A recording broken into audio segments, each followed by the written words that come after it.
आज ही सब्सक्राइब कीजिए real estate विज्ञान चैनल को और प्रॉपर्टी से रिलेटेड न्यूज को सबसे पहले देखने के लिए बेल आइकन को जरूर दबाएं।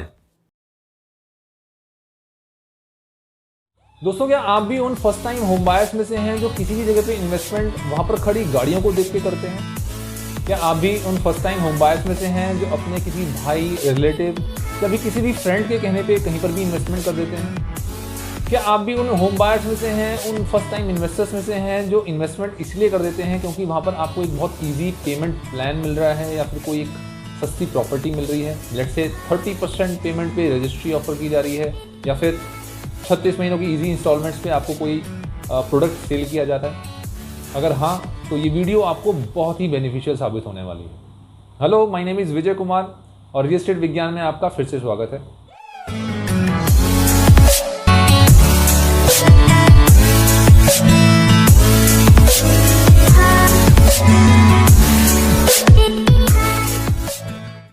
मेरा इस वीडियो को बनाने का मकसद किसी को डिफेम करना बिल्कुल भी नहीं है।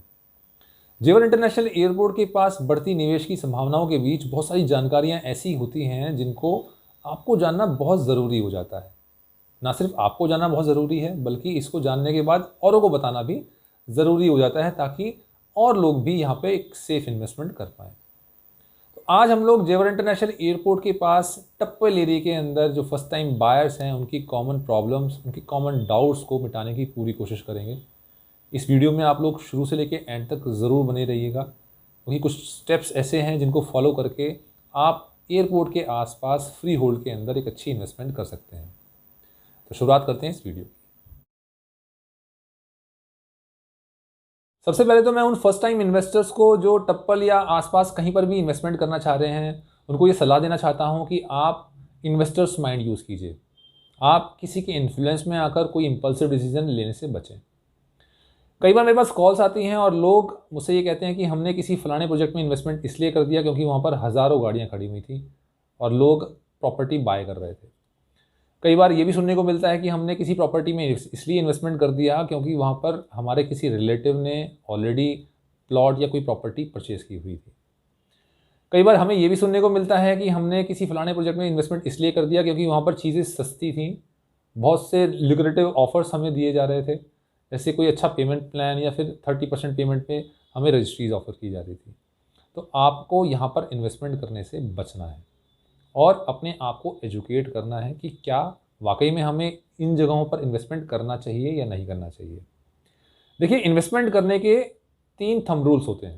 पहला रूल ये है कि आपकी जो इन्वेस्टमेंट है वो सेफ़ रहे। अगर सेफ़ होगी तभी उसके अंदर ग्रोथ मिलेगा, जो कि हमारा सेकंड पॉइंट है कि आपकी इन्वेस्टमेंट में आपको एक कंटिन्यूस एक अच्छा ROI मिलना चाहिए, एक अच्छी ग्रोथ आपको मिलनी चाहिए। थर्ड पॉइंट ये है कि आपकी इन्वेस्टमेंट डेड नहीं होनी चाहिए। उसके लिए हमेशा से जो बायर्स हैं वो आपको हमेशा से मिलने चाहिए। तो ये 3 थंब रूल आप कहीं पर भी अप्लाई करके एक अच्छी प्रॉपर्टी बाय कर सकते हैं, एक अच्छा इन्वेस्टमेंट कर सकते हैं। तो आज हम लोग इसी के बारे में जानेंगे कि आप किस तरीके से इन तीनों चीज़ों को, इन तीनों रूल्स को अप्लाई करके एक अच्छा इन्वेस्टमेंट कर सकते हैं।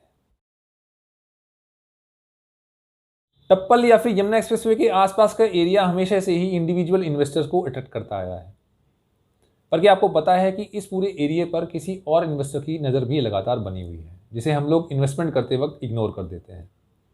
जी हाँ, ये है Yamuna expressway industrial development authority यानी येडा। इस 165 किलोमीटर लंबे यमुना एक्सप्रेसवे के दोनों साइड येडा का प्लानिंग एरिया आता है। इसके ऊपर हम पहले भी एक वीडियो बना चुके हैं जिसका लिंक हमने अपने डिस्क्रिप्शन में दिया हुआ है। टप्पल अलीगढ़ डिस्ट्रिक्ट की खैर तहसील का एक विलेज है। आपको हम फिर एक बार बता देते हैं कि टप्पल येडा के मास्टर प्लान 2031 के सेकेंड फेज़ का हिस्सा है। ये हम नहीं कह रहे, आप भी येडा की वेबसाइट से इन सब डिटेल्स को निकाल सकते हैं। इसमें आपका थोड़ा वक्त जाएगा ज़रूर, पर इससे आप अपनी गाढ़ी मेहनत की कमाई को डूबने से बचा सकते हैं। आइए समझते हैं। यमुना अथॉरिटी एक स्टैट्यूटरी बॉडी है जिसका एरिया अलग अलग डिस्ट्रिक्ट से होकर आगरा तक फैला हुआ है। जैसे गौतम बुद्ध नगर, अलीगढ़, मथुरा के बहुत सारे गांव इसमें शामिल हैं। येडा को इन क्षेत्रों की ज़मीन पर प्लैंड डेवलपमेंट करने का अधिकार प्राप्त है, जिसके लिए कमेटी गठित करके इन गाँव की ज़मीनों का अधिग्रहण किया जाता है और उन पर इंडस्ट्रियल, कमर्शियल, रेजिडेंशियल, इंस्टीट्यूशनल और रिक्रिएशनल सेक्टर्स बनाए जाते हैं। और समय समय पर अथॉरिटी प्लॉट्स का ड्रॉ के जरिए अलॉटमेंट किया जाता है, जिससे अथॉरिटी को बहुत रेवेन्यू मिलता है। इसी वजह से यमुना प्राधिकरण ने 3-4 किलोमीटर के रेडियस में पूरे क्षेत्र में चेतावनी वाले बोर्ड लगाए हुए हैं, जिसे अक्सर इग्नोर कर दिया जाता है, जिसका जिक्र हमने अपनी पिछली वीडियो में भी बहुत बार किया है। टप्पल के आसपास की ज़मीनें यमुना अथॉरिटी द्वारा फ्यूचर में एक्वायर की जा सकती हैं। यहाँ तक कि येडा के इस पूरे क्षेत्र में किसी भी प्रकार का CLU यानी कि चेंज ऑफ लैंड यूज़ बंद किया जा चुका है। मेरे पास अक्सर कॉल आता है तो इन्वेस्टर्स मुझसे पूछते हैं कि क्या हमें टप्पल एरिया के अंदर इन्वेस्टमेंट करना चाहिए या नहीं करना चाहिए। तो सबसे पहला स्टेप तो ये है कि आप एक बार टप्पल की स्थिति ऑनलाइन देखें कि क्या ये येडा का जो मास्टर प्लान है उसके अंदर शामिल है या नहीं है, या फिर किसी नोटिफाइड विलेज की लिस्ट में इसका नाम है या नहीं है। तो इसको हम लोग ऑनलाइन भी चेक कर सकते हैं। तो इसको कैसे चेक करना है ये मैं आज आपको बताऊंगा। तो हम लोग देखते हैं कि टप्पल की क्या स्थिति है और भी कौन कौन से गांव हैं जो इसके अंदर शामिल हैं। तो यमुना एक्सप्रेसवे के नियर बाय टप्पल की स्थिति जानने के लिए हमें सबसे पहले गूगल पे जाना होगा और वहाँ पर टाइप करना होगा नोटिफाइड विलेजेस ऑफ अलीगढ़ येडा। अगर हम लोग इसको टाइप करते हैं, क्योंकि मैंने इसको पहले भी सर्च किया हुआ है, तो हमें ये टाइप करने के बाद इसको एंटर करना है। तो हम लोग सीधा पहुंच जाएंगे जो वेब एड्रेसेस हैं उसके ऊपर, जहां पे आपको सबसे पहले जो यमुना एक्सप्रेसवे अथॉरिटी की जो वेबसाइट है, ऑफिशियल वेबसाइट, इस पे जाना है। तो इस पर क्लिक करने के बाद सीधा आपके पास जो Yamuna expressway industrial development authority की जो ऑफिशियल वेबसाइट है उसका पेज आ जाता है। इस पेज में सबसे नीचे नोटिफाइड विलेजेस ऑफ अलीगढ़ लिखा हुआ है, यानी कि ये वो विलेजेस हैं जो कि येडा के दायरे के अंदर आते हैं। यहाँ तहसील लिखी हुई है अलीगढ़ की, जो कि है खैर, और हम लोग चेक करते हैं कि इसके अंदर टप्पल का कहीं नाम है या नहीं। तो नीचे जाने के बाद हमें दिखता है कि ये टप्पल इस लिस्ट के अंदर आ रहा है, और साथ साथ कुछ और भी गांव हैं जहाँ पे बहुत सारे प्रोजेक्ट्स डेवलप हो रहे हैं, जैसे हामिदपुर है, घरबरा है, शेरपुर है, गिरधरपुर है। यहाँ पर बहुत सारे प्रोजेक्ट्स डेवलप हो रहे हैं। तो सिर्फ अलीगढ़ ही नहीं, आप इस लिस्ट के अंदर बुलंदशहर डिस्ट्रिक्ट के जितने विलेजेस हैं उसका भी नाम चेक कर सकते हैं, या फिर गौतम बुद्ध नगर डिस्ट्रिक्ट में जो भी विलेजेस आ रहे हैं, जेवर के कितने नोटिफाइड विलेजेस हैं जो येडा में शामिल हैं, उनका भी नाम चेक कर सकते हैं। तो आपको इन्वेस्टमेंट करने से पहले ये नाम ज़रूर चेक करना है कि कहीं ये विलेज जहाँ पे ये प्रोजेक्ट डेवलप हो रहा है वो इस नोटिफाइड लिस्ट में है या नहीं। इसके बावजूद कई डेवलपर्स द्वारा प्लॉट बेचने का एक नया रीज़न इन्वेस्टर्स को बताया जा रहा है कि कुछ गांव जैसे टप्पल, नूरपुर, उदयपुर, मेवानगला और मिलिक को नगर पंचायत में शामिल कर लिया गया है, जिससे ये इन्वेस्टमेंट के लिए एक सुरक्षित जगह बन गए हैं। हाँ, ये सच है कि टप्पल के साथ कुछ और गाँव को नगर पंचायत में शामिल किया गया है, पर इससे ये बिल्कुल सिद्ध नहीं हो जाता कि ये एक सेफ प्लेस हो गई है, जब तक आप लैंड के नेचर और टाइटल के बारे में सही से जानकारी नहीं ले लेते। इसके अलावा आज जो जानकारी मैं आपको दूंगा वो शायद आपसे हमेशा छुपाई जाती है। आपको हम ये बता दें कि येडा ने नोटिफाइड यानी कि अधिसूचित क्षेत्र, जिसमें टप्पल, नूरपुर, उदयपुर, मेवानगला और मिलिक के 2627 हेक्टेयर के क्षेत्र को नगर पंचायत में शामिल करने का विरोध किया है। यमुना प्राधिकरण ने इसके लिए नगर विकास विभाग के अपर मुख्य सचिव को पत्र लिखा है। पत्र के जरिए अपना विरोध दर्ज कराया है। प्राधिकरण का कहना है कि उसका अधिसूचित क्षेत्र है, यानी कि ये जो टप्पल एरिया है ये उसका अधिसूचित क्षेत्र है और इसे नहीं लिया जा सकता। अभी की न्यूज़ में आपको बता दे दें कि यमुना प्राधिकरण टप्पल नगर पंचायत क्षेत्र में गई अपनी अधिसूचित जमीन को वापस लेगा। टप्पल बाजना में यमुना प्राधिकरण की ओर से लॉजिस्टिक पार्क का निर्माण किया जाना था। सलाहकार कंपनी डिलाइट ने जब रिपोर्ट तैयार की तो जानकारी ये हुई कि ये क्षेत्र टप्पल नगर पंचायत में चला गया है, जबकि ये क्षेत्र 2001 से ही यमुना प्राधिकरण क्षेत्र में अधिसूचित था। उत्तर प्रदेश औद्योगिक विकास को ओवरराइडिंग इफेक्ट की शक्ति प्राप्त है, जिसके तहत अलीगढ़ प्राधिकरण से ये जमीन वापस ले ली जाएगी। देखिए, हजारों लोगों ने टप्पल या टप्पल के आसपास फ्री होल्ड के अंदर इन्वेस्टमेंट किया हुआ है। हम लोग यही प्रार्थना करते हैं कि आपकी ये इन्वेस्टमेंट सुरक्षित रहे, लेकिन कुछ लोग इस नोटिफाइड एरिया के अंदर ही इन्वेस्टमेंट करना चाहते हैं। हम आपको ये बिल्कुल भी नहीं कह रहे कि इन एरियाज़ के अंदर इन्वेस्टमेंट किया ही नहीं जा सकता। कुछ ऐसे इंपॉर्टेंट स्टेप्स हैं जिनको फॉलो करते हुए आप यहाँ पर इन्वेस्टमेंट एक बुलडोज़र प्रूफ इन्वेस्टमेंट कर सकते हैं, जिसके लिए आप हमारी वेबसाइट पर जाकर हमसे डायरेक्ट अपॉइंटमेंट फिक्स करके फ्री एडवाइस ले सकते हैं। वेबसाइट का लिंक हमने अपने डिस्क्रिप्शन में दिया हुआ है। अब इस स्थिति के अंदर एक कॉमन क्वेश्चन उभर के आता है कि अगर ये गांव, ये विलेजेस सारे के सारे प्लानिंग एरिया या फिर नोटिफाइड एरिया के दायरे के अंदर अगर आते हैं तो यहाँ पर रजिस्ट्रीज और म्यूटेशन क्यों अलाउड है, और म्यूटेशन होने की स्थिति में हमें मुआवजा तो मिलेगा। आपको ये जानना बहुत ज़रूरी है कि लैंड रजिस्ट्रेशन से स्टेट गवर्नमेंट को रेवेन्यू यानी कि राजस्व प्राप्त होता है और इस राशि को वहाँ की डेवलपमेंट करने में खर्च किया जाता है। प्लानिंग एरिया होने के बावजूद किसी भी स्थिति में लैंड रजिस्ट्रेशन को रोका नहीं जा सकता क्योंकि इससे रेवेन्यू पर असर पड़ता है और फिर आती कमाई किसको अच्छी नहीं लगती। सस्ते प्लॉट्स, 36 महीनों की आसान किश्त और 30% पेमेंट पर रजिस्ट्री का लालच देकर आपसे एक अर्नेस्ट मनी या एडवांस पेमेंट ले लिया जाता है, जिसकी हकीकत कुछ और ही होती है। पर मैं आपको बताना चाहता हूं कि रजिस्ट्रेशन कराकर अपने आप को प्लॉट का मालिक समझने वाले लोगों को म्यूटेशन के बारे में भी जानना बहुत ज़रूरी है। म्यूटेशन के अंदर आपको रेवेन्यू रिकॉर्ड्स में अपना नाम दर्ज कराना होता है, जिससे पिछले ओनर का नाम खारिज हो जाता है और आपका नाम दर्ज हो जाता है, इसलिए इसको दाखिला खारिज कहते हैं। अब कायदे से म्यूटेशन की प्रक्रिया प्रॉपर्टी रजिस्ट्रेशन के तुरंत बाद करनी चाहिए और इसको 90 दिन तक का टाइम लगता है। ध्यान देने वाली बात यह है कि 36 महीनों की किस्त के चलते ये अप्लाई नहीं हो पाती है क्योंकि 100% पेमेंट के बाद ही डेवलपर इसकी कार्रवाई को आगे बढ़ाता है और कहीं कहीं पर डेवलपर इस वजह से भी म्यूटेशन कराने में असमर्थ रहता है क्योंकि प्रॉपर्टी उसके नाम से रजिस्टर्ड है ही नहीं और वो किसान से एग्रीमेंट करके सेल कर रहा है या फिर किसी विवाद के कारण उसका म्यूटेशन रुका हुआ है। दाखिला खारिज ना होने की सूरत में ओनरशिप ट्रांसफर नहीं होती है और प्रॉपर्टी को कई बार बेचा भी जा सकता है। तो किसी भी तरह के लालच में आकर जल्दीबाजी में डिसीजन मत लीजिए।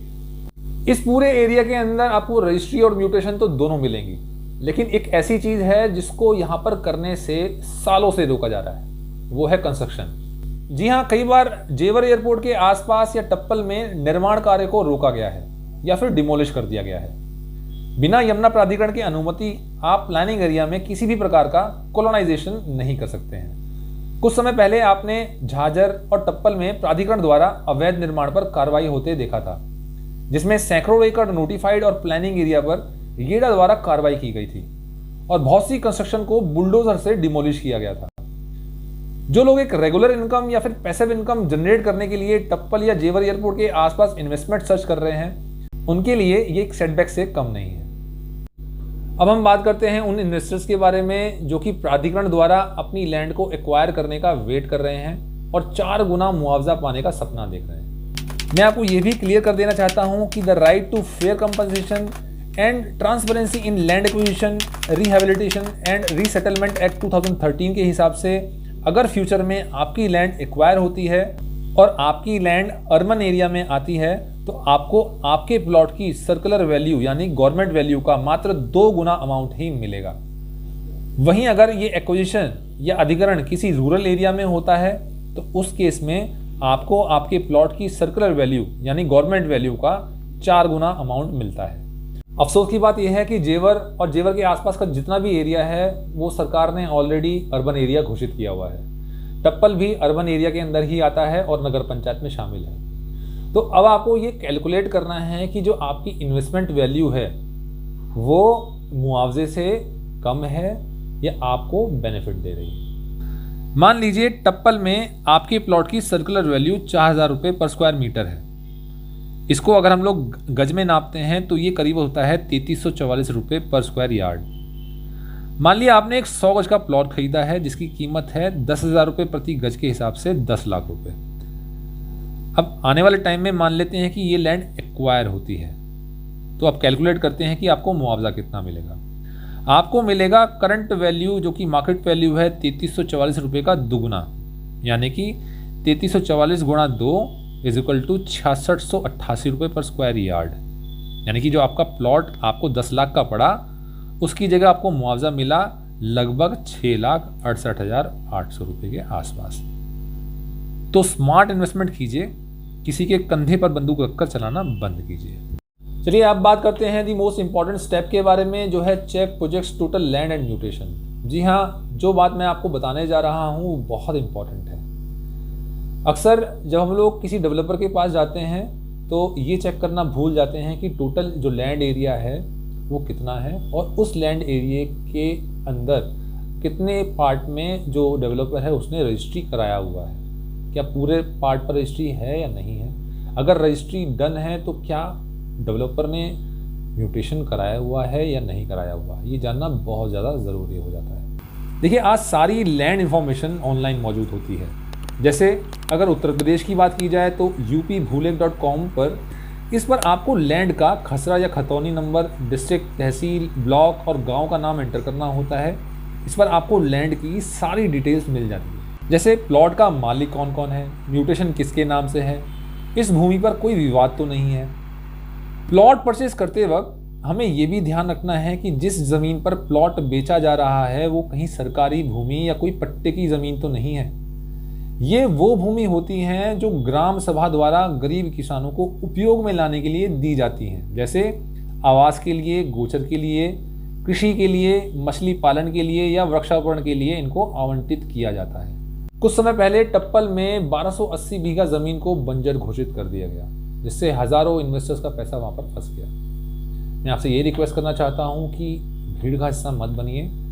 Stop investing your money using others brain. आप अपने आप को एजुकेट कीजिए और सही तरीके से इन्वेस्टमेंट करें। ये वीडियो आपको कैसी लगी हमें अपने कमेंट में ज़रूर बताइएगा। अगर आप हमसे डायरेक्ट कन्वर्सेशन करना चाहते हैं, कुछ एडवाइस लेना चाहते हैं, तो आप हमारे दिए हुए वेबसाइट लिंक पर जाएं, वहाँ पर अपनी डिटेल्स फिल करें। हम आपको फ्री ऑफ कॉस्ट सारी एडवाइस देंगे, आपको हेल्प करेंगे कि आप एक अच्छी इन्वेस्टमेंट कर पाएँ। रियल एस्टेट विज्ञान को पसंद करने के लिए आपका बहुत बहुत धन्यवाद। आपका दिन शुभ हो। जय हिंद।